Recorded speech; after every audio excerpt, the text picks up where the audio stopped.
Okay.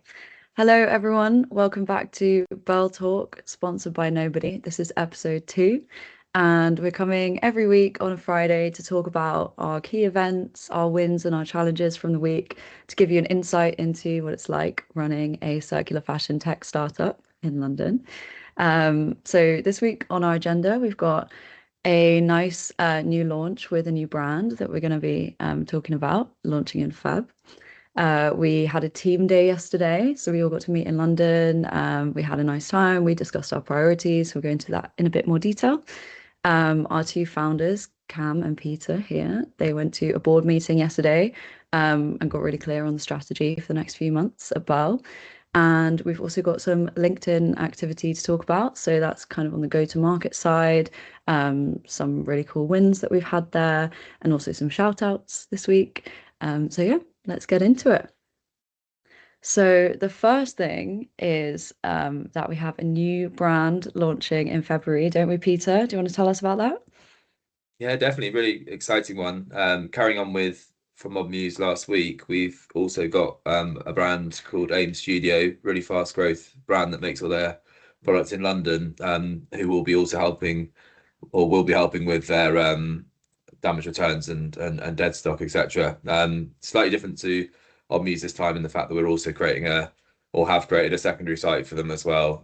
So you'll be able to have an AIM pre-loved experience, which is really exciting. Anthony's done some great work on that. It looks just like their main site, so it'll be a really nice branded experience. I'm really excited to get going. All the products ready. We're just doing some final image matching to make the listing automated, etc. And that should hopefully be live within February, so mid to end of February, just based on a couple of factors from the brand. But really excited to get that going and really lovely people to work with, and also have a growing problem in the US. So it's another exciting one for us to take international as well, alongside some of the other things we're doing. So yeah, really nice progress. Nice. Well done, guys. And well done, Anthony, for making their site look so great. Yeah, she did mass difference. It's great. Like, he put so much effort into like the detail of it, and they're really happy with it. And yeah, hats off, Anthony. Well done. Amazing. It's quite nice as well, Nice. I guess, in Birl. So we're offering our brands in the damage return space the option to either go through resale platforms or to build them a secondary site. And I think we're still in a really nice phase where we're very, very like bespoke with building solutions for them. So yeah, really exciting to see all of this unfolding and for brands to be able to really steer exactly what they get from their partnership with us. So Definitely. I think go on, Jessica. no, go Pete. I was just going to say, I think it'd be really exciting as well to see that hopefully they can sell items at a higher price and through the marketplace as well, because not only the demand will be there, but also that trust in their brand, and that it's approved by them. So similar to like if you go to a car dealership, you pay a slight higher premium if you buy it off the brand than if you buy it off like a third party. And I think obviously that works really well for the brand and works well for Burn and just general secondhand becoming more premium. So really excited to see it from a branded experience, and how that affects the sort of consumer demand and the price they pay, if that makes sense. Great. So next up on our agenda is our team day that we had yesterday. Anthony, I'm going to let you take this one away. Yeah, cool. Happy to take it away. So yesterday, yeah, it was our team day. Both our founders were coming down to London, so it made perfect sense for us all to get together. So Jess and I were working together during the day at first, and then for lunchtime we had a very funny, well, I wouldn't say funny actually, a fun little incident. So we were off to get some lunch, and we stumbled upon a poor lady just on the street. She looks a bit homeless, rough living, and so Jess to the rescue was the first responder, straight on to the police, calling an ambulance, just making sure that she's okay. So yeah, kudos to you, Jess. Like, there were so many people that we saw just walk straight past her, ignored her, but I think it's absolutely amazing the fact that you actually wanted to help her and everything. Not that I didn't. Just to clarify for the audience, this woman was not just homeless on the street. She was like unconscious and overdosed. So we weren't calling the police on someone for just sitting there. She was really like passed And out on the pavement. also, like Anthony, your previous life, you've got some good. You're probably a good person to have around for that, right? Yeah, I suppose so. So yeah, for more context, I used to work as a nurse, but it's so different. People always say stuff like this, but I'm thinking, you want a paramedic, you don't want a nurse who's only really used to the Yeah, hospital. I'm like, where's all my equipment? okay.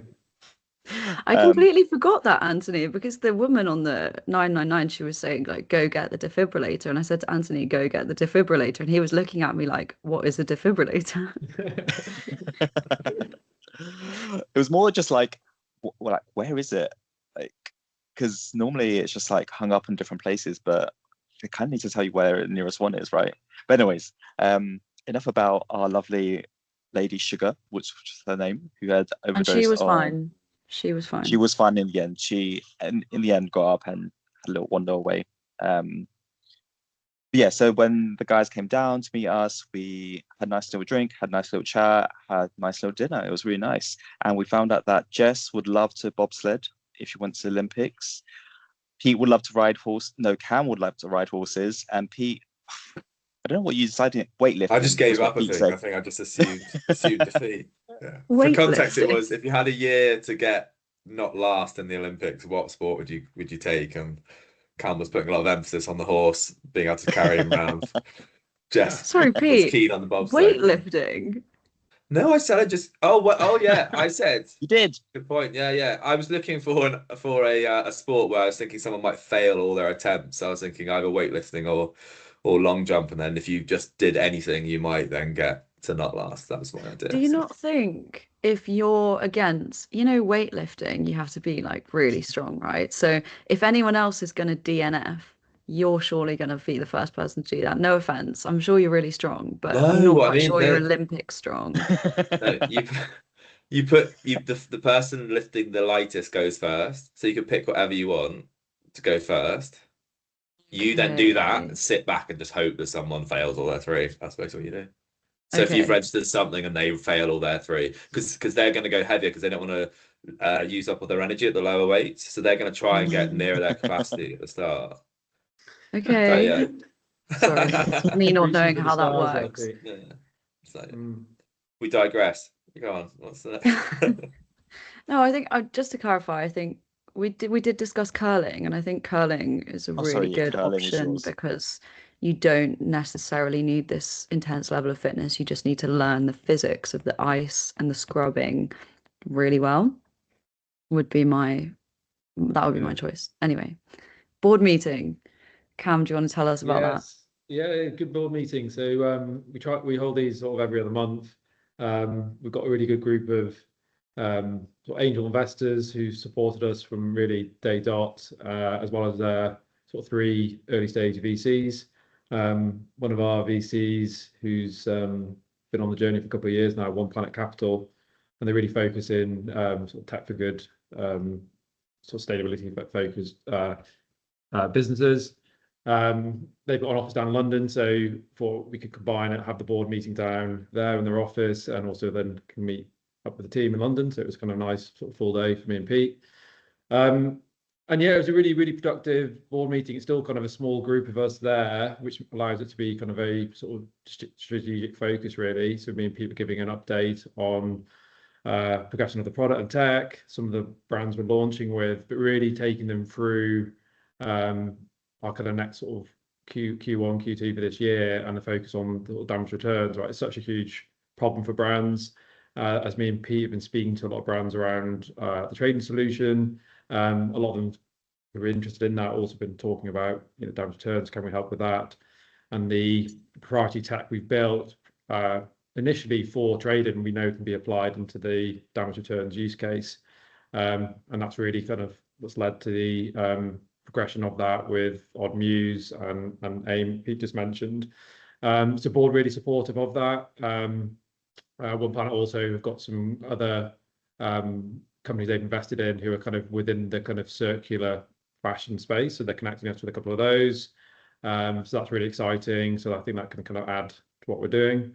But yeah, I think as I said, it's more for others who are listening and stuff. The investors, it's really getting investors who really understand the space and also have invested other companies. It really does help because you go to the meeting, it can keep it really not just a reporting update, but they actually can have some real connect us with a lot of people and a lot of who can help us on our journey. So yeah, they're really excited about it. I said lots of stuff for our team to execute this next sort of few weeks, few months that you guys are well aware of, but really exciting time, I think, and they're really excited with obviously the expansion potential internationally for us as well.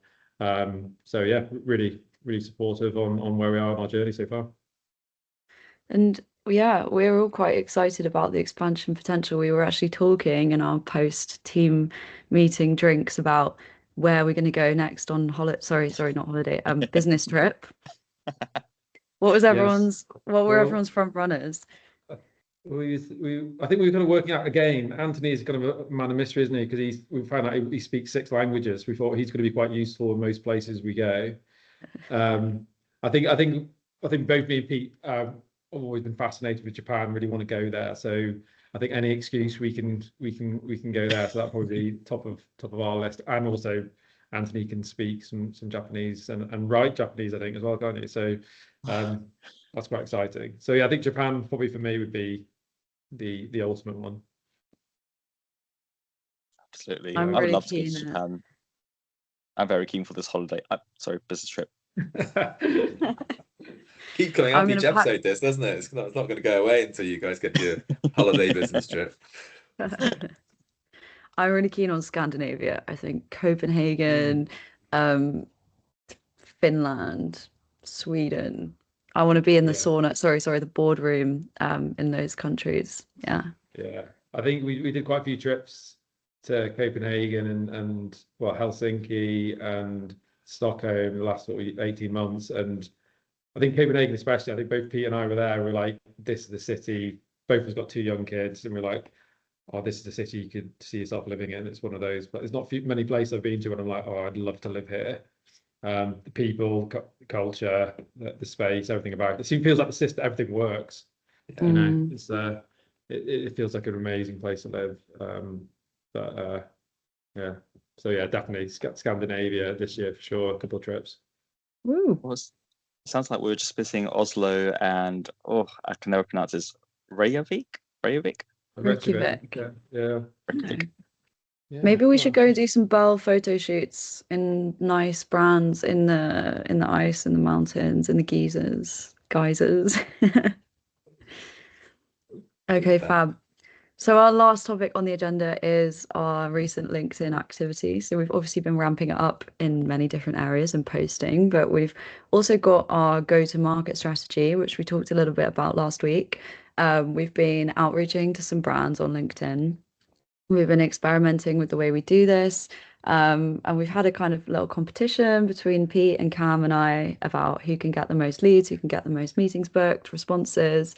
And one thing that I noticed, which I found really interesting when I was running mine and Cam's campaigns alongside each other, is that I had a much higher acceptance rate of LinkedIn requests, but Cam actually had a much higher response rate. So the working theory is that my acceptance rate was higher because I was reaching out to people and like just saying I started working in fashion and want to hear what they're doing in their company. So coming at it more from like a curiosity perspective, and Cam's maybe sounded a little bit more salesy, but ultimately, yeah, we do really just want to connect with people in the industry. So I think that kind of first outreach message that's led with curiosity is quite important. So yeah, we've been updating our strategy as we go.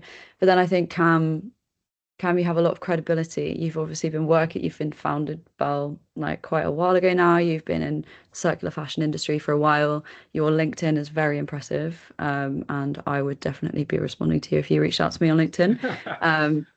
So that tells me that I need to boost my profile and kind of talk a bit more about what I'm doing at networking events and that kind of stuff a bit more. And we've had some good responses. We've had some good calls booked. And we're having some good conversations with brands that might want to join Birl and work with us on their damage returns. So that's really, really exciting. And hopefully we've got some more updates about that in the next few weeks. And then Pete, you were going to tell us about a really nice shout out that we had this week.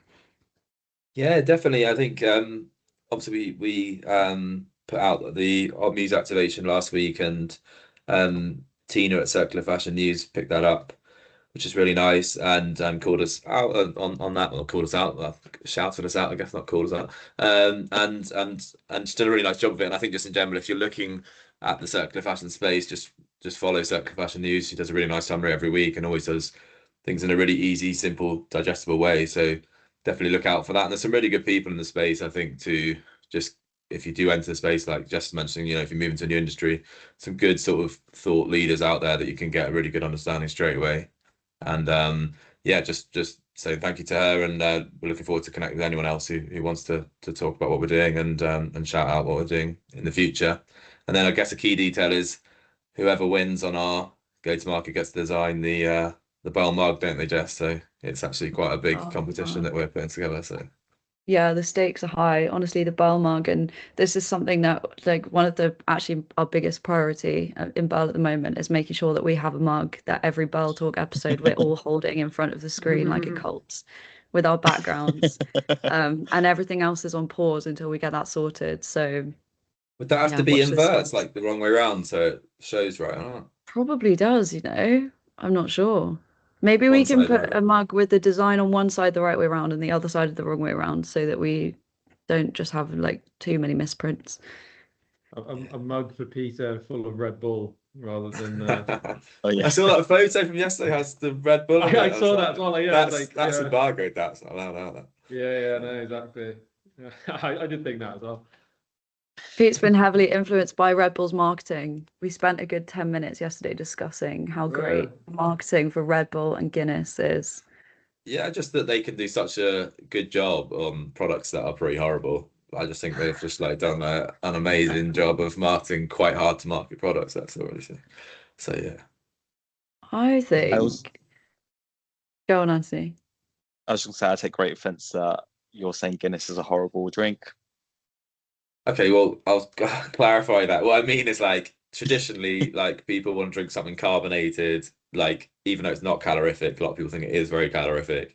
Like, all the sort of, like, simple bits of drinking, etc. And then they turn it into a way that's really good. And, yeah, drink on, it's good for you, isn't it? So, yeah, used to get pregnant women to drink Guinness, didn't they, back in the day for iron? So, so it's got some goodness in it. Amazing. It's always a nice day to have a Red Bull's also meant to be really good for you. I think you should definitely drink. And I'm flying around as we speak. Actually, I'm not actually sitting down. So yeah, it's a shame that the background is blocking your wings. I know. Maybe next They're week. quite big, actually. You can't get them in. So. All right. Well, thank you everyone for joining Birl Talk episode 2, sponsored by nobody. Hope you enjoyed, and come back for next week's episode and we'll have some more cool updates for you. Thanks guys. Have a good one. Bye everyone.